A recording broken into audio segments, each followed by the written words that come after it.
आज हमें पढ़ना है मैग्नेटिक फील्ड के अंदर जब किसी भी कंडक्टर को आपने रखा तो उसके ऊपर एक फोर्स अप्लाई हुआ था। उस फोर्स को अप्लाई होने के लिए एक डायरेक्शन की रिक्वायरमेंट होगी। Force is a vector quantity, तो वो फोर्स की डायरेक्शन कैसे आइडेंटिफाई करेंगे।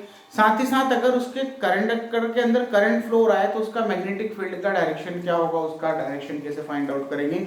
तो मैक्सवेल एक साइंटिस्ट थे, उन्होंने ये बोला कि जब आपका करंट किसी कंडक्टर से फ्लो हो रहा है देन ऑरस्टेड के अकॉर्डिंग डेफिनेटली एक मैग्नेटिक फील्ड अराउंड उसके डेवलप होगा।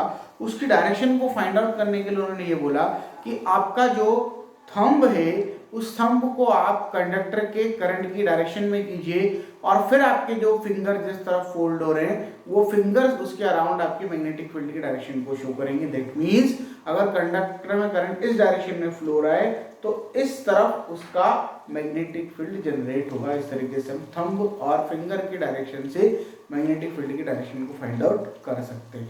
फोर्स के लिए मैक्सवेल एक साइंटिस्ट आए, फ्लेमिंग एक साइंटिस्ट आए और उन्होंने ये बोला कि अगर आपके लेफ्ट हैंड के फार फिंगर, मिडिल फिंगर और थंब को आप इस तरीके से परपेंडिकुलर एक दूसरे के स्ट्रेच करते हैं और फार फिंगर को आप उधर कीजिए जिधर मैग्नेटिक फील्ड है, मिडिल फिंगर को उधर कीजिए जिधर करंट है, तो आपका जो थंब है ये थंब उस डायरेक्शन को शो करेगा जो उस कंडक्टर के ऊपर फोर्स अप्लाई करेगा। दैट मींस अगर करंट अपवर्ड फ्लो हो रहा है, फिंगर फार फिंगर की तरफ मैग्नेटिक फील्ड अप्लाई हो रहा है तो इसके अंदर जो फोर्स है वो अंदर की तरफ लगेगा, टूवर्ड द लगेगा, ठीक है।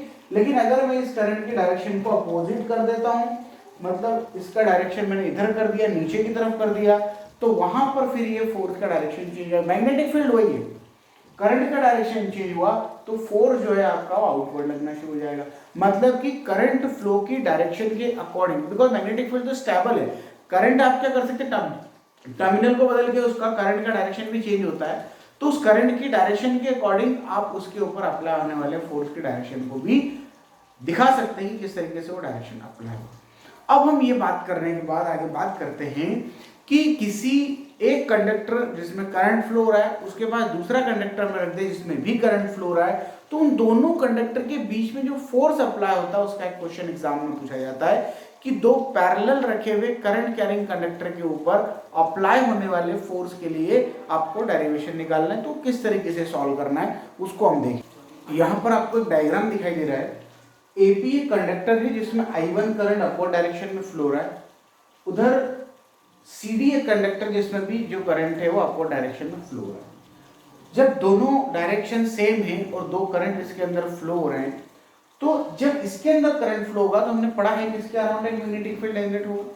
उस मैग्नेटिक फील्ड के अंदर ये कंडक्टर रखा है, लेकिन वो कंडक्टर ऑलरेडी अपने अंदर करंट को इनबिल्ट किए हुए, उसके अंदर ऑलरेडी करंट फ्लो हो रहा है, तो वो जो करंट फ्लो हो रहा है उसकी फील्ड में ये कंडक्टर रखा हुआ है। मतलब कि दो अलग अलग कंडक्टर्स के फील्ड में दोनों ही करंट कैरिंग कंडक्टर के ऊपर फोर्स अप्लाई होगा, मतलब ये दोनों वायर जो है ये पैरेलल रखे हुए।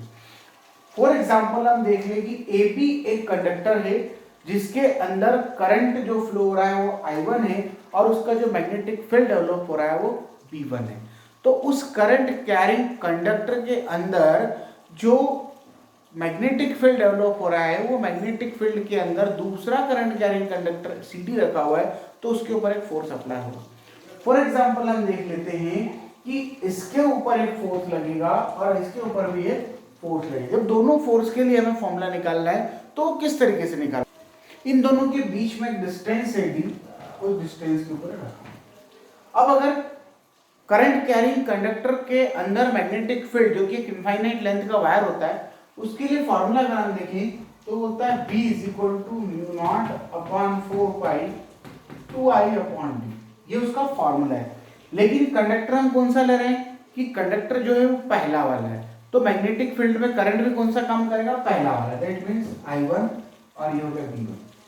लेकिन इस B1 की फील्ड में दूसरा वाला कंडक्टर रखा हुआ है CD, तो CD के ऊपर जो फोर्स अप्लाई होगा वो होगा ILB sin थीटा, ये फॉर्मूला होता है ILB sin थीटा, ये हमने पढ़ा हुआ है, फोर्स एक्टिंग वाला करंट कैरिंग कंडक्टर। उस बेस पे I2 यहाँ पे काम करेगा, मींस दूसरे वाले कंडक्टर के ऊपर फोर्स लग रहा है तो दूसरे वाले का करंट काम करेगा, बट फील्ड जो है वो पहले वाले के में रखा हुआ है, इसलिए पहले वाले की फील्ड काम करेगी। तो F equal to I2L V1 sine theta. अब ये जो फोर्स अप्लाई हो रहा है उसको देखिए, F equal to I2L V1 sine theta. Magnetic field पहले वाले का, करंट दूसरे वाले का, क्योंकि दूसरे वाले पे फोर्स अप्लाई हो रहा है, पहले वाले की फील्ड के कारण अप्लाई हो रहा है। V1 हमारे पास फॉर्मूला था, वो हमने वैल्यू पुट अप करें, साइन थीटा। दोनों के बीच, करंट और फील्ड के बीच में जो एंगल क्रिएट हो रहा है वो 90 डिग्री का क्रिएट हो रहा है, तो साइन 90 हो गया। साइन 90 का वैल्यू 1 हो गया, म्यू नॉट अपॉन 4 पाई I1 I2 upon D into L। अब यहां पर अगर आपको पूछा फोर्स पर यूनिट लेंथ, इसकी यूनिट लेंथ के ऊपर फोर्स कितना अप्लाई होगा, then we divide this equation by L, then we find out F equal to mu naught upon 4 pi I1 I2 upon D Newton per meter.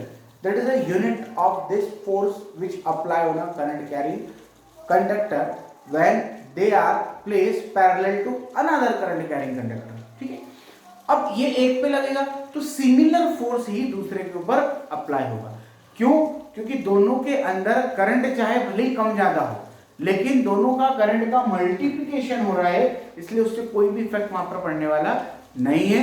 दोनों में ही distance आएगा, that means एक current carrying conductor जितना force apply करेगा उतना ही force दूसरा वाला current carrying conductor apply करेगा।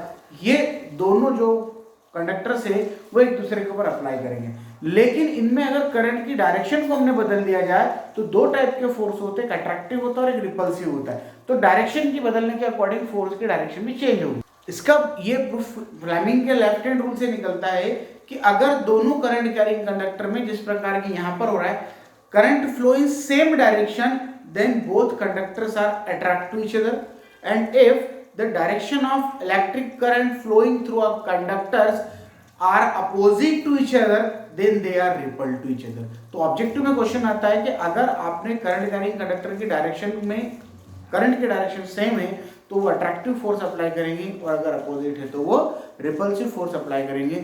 इस तरीके से हमारा ये टॉपिक जो पैरेलल वायर के ऊपर जो मैग्नेटिक फील्ड अप्लाई होता है उसके लिए फॉर्मूला है, दोनों वायर पे सेम फोर्स अप्लाई होगा। इस तरीके से हम इनका फोर्स भी कैलकुलेट कर सकते हैं। आई होप आपको ये टॉपिक पसंद आया होगा, आप इसको आगे अपने फ्रेंड्स के साथ शेयर करें और वीडियो को सब्सक्राइब करना और लाइक करना ना भूलें। धन्यवाद।